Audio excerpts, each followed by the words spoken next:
अस्सलामुअलैकुम, welcome back. I hope आप सब ठीक होंगे। मैं भी अल्हम्दुलिल्लाह बिल्कुल ठीक हूँ।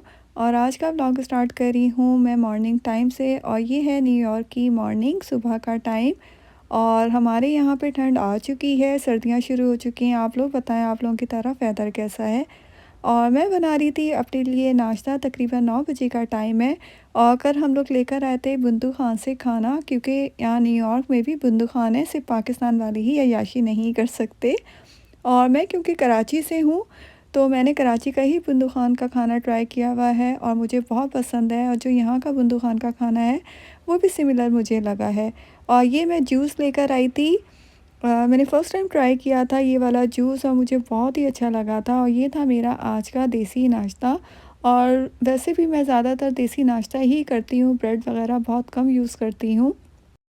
और नाश्ता करने के बाद मैं आ गई थी किचन में, क्योंकि अब हो गया था टाइम क्लीनिंग का। हम हाउसवाइफ का काम ही यही होता है, खाना बनाना, खाना खाना, सफाई करना, और इसी तरीके से हमारी ज़िंदगी अल्हम्दुलिल्लाह गुजर जाती है। और जो किचन में रूटीन की चीज़ें थी, रूटीन की सफाई मुझे करनी थी, आज कोई ख़ास मुझे डीप क्लीनिंग नहीं करनी थी। और साथ ही मैं आप लोगों का बहुत ज़्यादा शुक्रिया अदा करूँगी मेरे 1000 सब्सक्राइबर पूरे करवाने का। अब जल्दी से आप लोग मेरा जो वॉच टाइम है वो भी पूरा करवा दें। और जो लोग मेरे चैनल पे नए हैं और मुझे साथ साथ अभी ज्वाइन कर रहे हैं, उन लोगों को भी मैं वेलकम करती हूँ, उन लोगों का भी मैं शुक्रिया अदा करती हूँ कि आप लोग मेरे ब्लॉग्स को इतना ज़्यादा पसंद कर रहे हैं और मुझे इतना अप्रिशिएट करते हैं कि मुझे इतना ज़्यादा अच्छा लगता है कि मेरा दिल चाहता है मैं आप लोगों के लिए और अच्छे अच्छे ब्लॉग बनाऊँ। और ये है क्लोरेक्स वाइप्स, जिससे आज मैंने क्लीनिंग की थी। जो माइक्रो ओवन था उसको भी मैंने साफ़ किया था इसी से ही, और अब मैं चूल्हों को भी इसी से साफ़ करूँगी। मैं वीक में एक दफ़ा इससे ज़रूर साफ़ करती हूँ, क्योंकि ये जो वाइप्स होते हैं इससे साफ़ करने से मुझे ऐसा लगता है कि जो ग्रीस और जो ऑयल होता है ना चीज़ों में लगा हुआ है, वो बहुत अच्छी तरह से साफ़ हो जाता है। और घर के काम ऐसे होते हैं जो कभी भी ख़त्म नहीं होते, लेकिन टाइम हमें मैनेज करना होता है, क्योंकि सिर्फ यहाँ पे आपको घर के काम ही नहीं करने होते। जो हाउसवाइफ होते हैं उनको घर के और बाहर दोनों के काम करने होते हैं।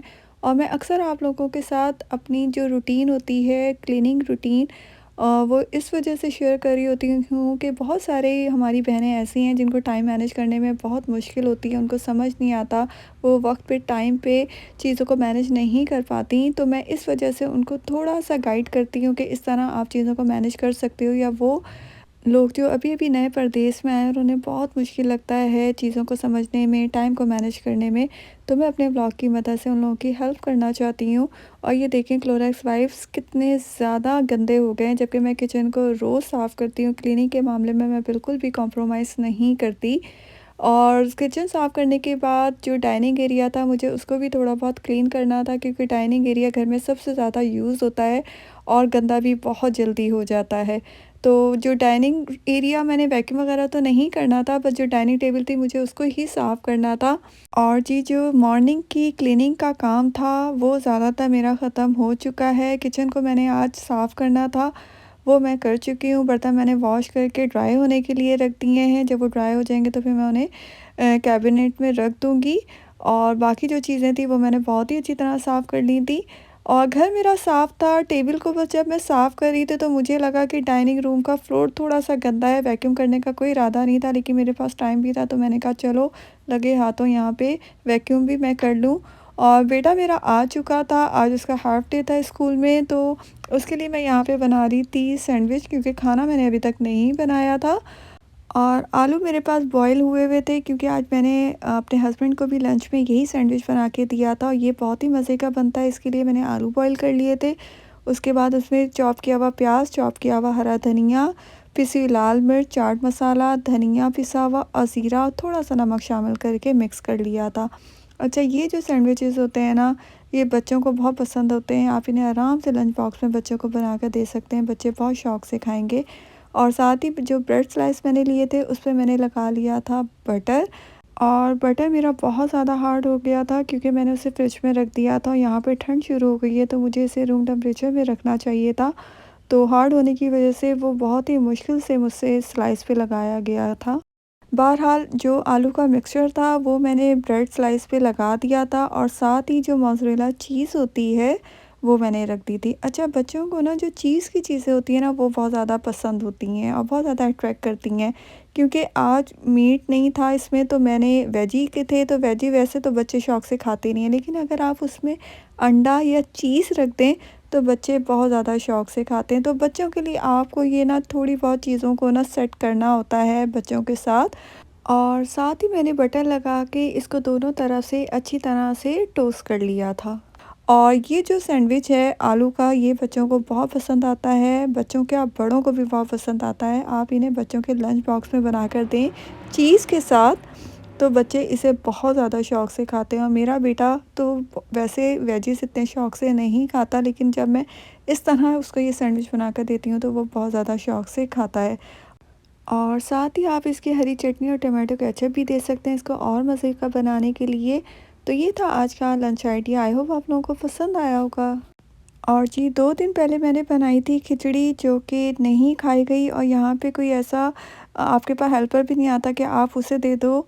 और वैसे तो मैं कोशिश करती हूँ उतना ही बनाऊँ खाना जितना खाया जा सके, और अगर वो ना खाया जाए तो मैं उसे कभी भी गार्बेज नहीं करती, उसे परिंदों को डाल देती हूँ या दूसरे और जो हशरात हैं उनको डाल देती हूँ।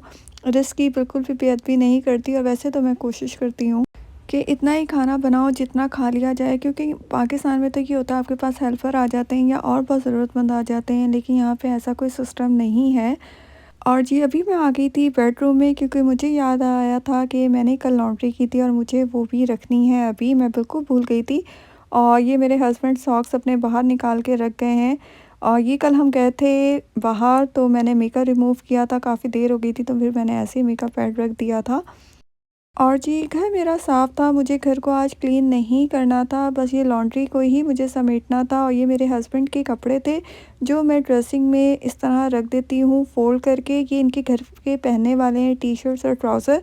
और जो क्लोज़ेट है उसमें हमारे होते हैं पार्टी वेयर कपड़े, और मेरे हस्बैंड के जो ऑफ़िस के कपड़े होते हैं वो होते हैं, क्योंकि जो हमारे बेडरूम की क्लोज़ेट है वो वॉक-इन क्लोज़ेट नहीं है, रेगुलर क्लोज़ेट है। तो फिर जब क्लोज़ेट में ज़्यादा सामान हो जाता है तो फिर ढूँढना मुझे बहुत ज़्यादा मुश्किल लगता है। अच्छा, मुझे ऐसा लगता है कि हम देसियों के ना वैसे भी कपड़ों में और बर्तनों में अल्लाह ने ख़ास बरकत रखी है, अल्हम्दुलिल्लाह। क्योंकि आप जितने भी बर्तन धो लो वो जमा होते रहते हैं, और कपड़े अगर आप रोज़ भी धो ना तो हर दूसरे दिन उतना ही कपड़ों का ढेर आपको नज़र आता है। तो जी, यहाँ पे मैंने रूम को भी हल्का सा साफ़ कर लिया था, बेडशीट वगैरह बस मुझे ठीक करनी थी। और आज मौसम इतना ज़्यादा अच्छा हो रहा था, तकरीबन 1 हफ़्ते के बाद धूप निकली थी। और सर्दियों में जब धूप निकलती है तो उसका एक अपना मज़ा आता है। मैं अभी जब बाहर भी गई थी परिंदों को डालने के लिए, तो मुझे इतना मज़ा आ रहा था, मैं थोड़ी देर खड़ी रही थी धूप में, क्योंकि यहाँ पे जो धूप होती है सर्दियों में वो आपको बहुत ही कम देखने को मिलेगी। और रूम मेरा साफ़ हो चुका था। अच्छा जी, ये जो आयत कुर्सी मेरी डोर पे लगी हुई है, ये अक्सर लोग मुझसे पूछते हैं आपने कहाँ से ली है? तो यहाँ पे ये एक देसी बाज़ार है जैक्सन हाइट, मैंने वहाँ से ली है। वहाँ से ऐसी चीज़ें बहुत आराम से आपको मिल जाती हैं। और खाने में आज मैंने बनाया था चनों वाला पुलाव, हमारे घर राइस बहुत ज़्यादा खाए जाते हैं और सबको बहुत ज़्यादा पसंद है, तो मैंने दोपहर में वही बना लिया था चनों का पुलाव। और जी, खाना बनने में अभी टाइम था, पुलाव मैंने दम पे रख दिया था, तो मैंने सोचा क्यों ना अपनी चेहरे की थोड़ी डेंटिंग पेंटिंग कर ली जाए, क्योंकि घर के कामों के साथ-साथ आपको अपना ख़्याल रखना भी बहुत ज़रूरी होता है। और ये जो मास्क है, पीटर थॉम्स वालों का, ये बहुत अच्छा है, ये आपके स्किन को एकदम से एक्सफोलिएट करके शाइन कर देता है। और मैंने इसे 2 से 3 दफ़ा यूज़ किया और मुझे बहुत अच्छा इसका रिज़ल्ट लगा है, तो मैंने सोचा मैं आप लोगों के साथ भी ज़रूर इसे शेयर करूँ। और जी, पुलाव पे दम आ चुका है, बहुत ही ज़बरदस्त और मज़ेदार से खुशबू आ रही थी कि भूख लगना शुरू हो गई थी। और चनों का पुलाव मेरा शुरू से बहुत ही फ़ेवरेट रहा है और मेरे बेटे को भी बहुत ज़्यादा पसंद है, तो मैं ज़रूर बनाती हूँ। और वही चीज़ बनानी चाहिए जो सब घर वाले बहुत शौक़ से खा लें। और साथ ही गोट का सालन भी रखा हुआ था, वो भी मैंने गरम कर लिया था और रायता बना लिया था। तो ये था मेरा आज का ब्लॉग, आई होप आप लोगों को पसंद आया होगा। अब हम लोग करेंगे अपना खाना एंजॉय, और आप लोगों से इजाज़त चाहूँगी। खुदा हाफ़िज़।